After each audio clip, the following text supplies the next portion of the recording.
దక్షిణాఫ్రికా పర్యటనను ఘన విజయంతో ఆరంభించి ఆపై రెండవ మ్యాచ్లో తడబడ్డ భారత టీ20 జట్టు కీలక పోరుకు సిద్ధమైంది. ఈరోజు అంటే బుధవారమే మూడవ టీ20 మ్యాచ్ జరగబోతుంది. ఈ మ్యాచ్ ఓడితే సిరీస్ సాధించేటటువంటి అవకాశం ఉండదు. రెండవ టీ20లో ఓటమి భారత్ను బాధించి ఉంటుంది. బ్యాటర్ల వైఫల్యంతో 124 పరుగులకే పరిమితమైన టీమిండియా అనంతరము స్పిన్నర్ వరుణ్ చక్రవర్తి అద్భుత ప్రదర్శనతోటి విజయావకాశాలను సృష్టించుకుంది.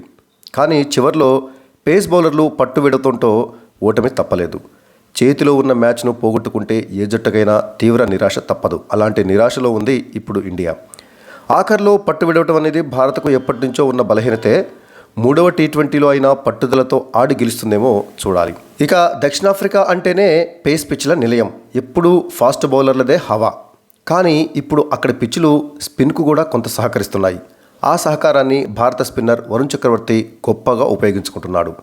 తొలి టీ20 మ్యాచ్లో 3 వికెట్లు తీసిన వరుణ్ చక్రవర్తి రెండవ టీ20లో ఏకంగా 5 వికెట్లు పడగొట్టాడు.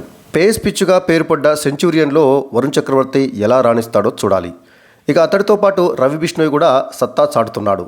మరో స్పిన్నర్ అక్షర్ పటేల్ను మాత్రం కెప్టెన్ సూర్యకుమార్ యాదవ్ సరిగా ఉపయోగించుకోవడం లేదేమో అనిపిస్తుంది. రెండో టీ20లో ఇటు పేసర్లు అటు బ్యాటర్లు ఇద్దరు కూడా తీవ్రంగా నిరాశపరిచారు. చివర్లో హర్షదీప్ సింగ్, అవేష్ ఖాన్ పేలవంగా బౌలింగ్ చేసి విమర్శలు ఎదుర్కొంటున్నారు. వీళ్ళిద్దరూ కట్టుదిట్టంగా బౌలింగ్ చేయాల్సిన అవసరం ఉంది. తొలి టీ20లో బ్యాటింగ్కు అనుకూలించిన పిచ్పై రెచ్చిపోయినటువంటి భారత బ్యాటర్లు రెండో మ్యాచ్లో పరుగులు చేయడం కష్టమైనటువంటి పిచ్ పైన తేలిపోయారు.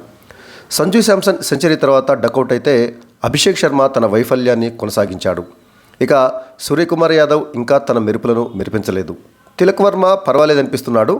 హార్దిక్ పాండ్యా గత మ్యాచ్లో కాస్త మంచి ఇన్నింగ్స్ ఆడాడు కానీ చివర్లో పరుగులు చేయలేకపోయాడనేటువంటి విమర్శలు మాత్రం వచ్చాయి. ఇక బ్యాటర్లో ఓ ముగ్గురైనా సరే పెద్ద స్కోర్లు చేయడము, భాగస్వామ్యాలు నెలకొల్పడం అనేది కీలకం. అలాగైతేనే ఈ మూడవ టీ20 మ్యాచ్లో గెలుస్తాం. ఇక ఈ మూడవ టీ20 మ్యాచ్లో భారత జట్టు కూర్పు విషయానికి వచ్చినట్లయితే తొలి మ్యాచ్ విన్నింగ్ కాంబినేషన్నే రెండవ టీ20లో కూడా కొనసాగించినటువంటి టీమిండియా మేనేజ్మెంటు మూడవ మ్యాచ్లో మార్పులు చేపట్టాలని భావిస్తుంది. ఓటమి చూసిన కారణంతోనే కాకుండా సిరీస్లోని చివరి 2 మ్యాచ్లకు యువ క్రికెటర్లకు అవకాశం ఇవ్వాలని యోచిస్తుంది టీమిండియా మేనేజ్మెంటు. ఈ క్రమంలో ఆర్సీబీ, కేకేఆర్ యువ రిటైన్ ప్లేయర్లు యష్దయాలు, రమన్దీప్ సింగ్ అంతర్జాతీయ క్రికెట్లో అరంగేట్రం చేయబోతున్నట్లుగా తెలుస్తోంది. యష్దయాల్ను ఆర్సీబీ 5 కోట్ల రూపాయలకు, రమన్దీప్ సింగ్ను కేకేఆర్ 4 కోట్ల రూపాయలకు రిటైన్ చేసుకున్న విషయం తెలిసిందే.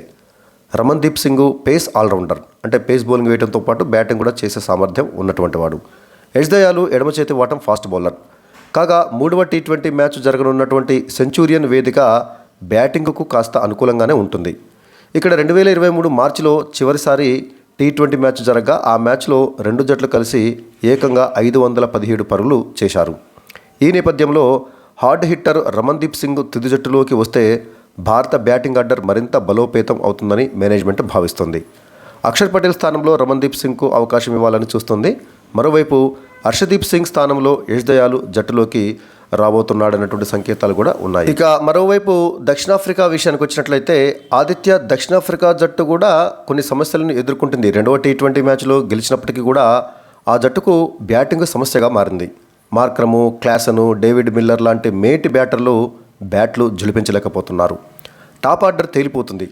గత మ్యాచ్లో స్టబ్స్ పుణ్యమా అని ఆ జట్టు గట్టెక్కింది కానీ స్టబ్స్ ఆడకపోతే ఆ రెండవ టీ20 మ్యాచ్లో కూడా దక్షిణాఫ్రికా ఓడిపోయేదే.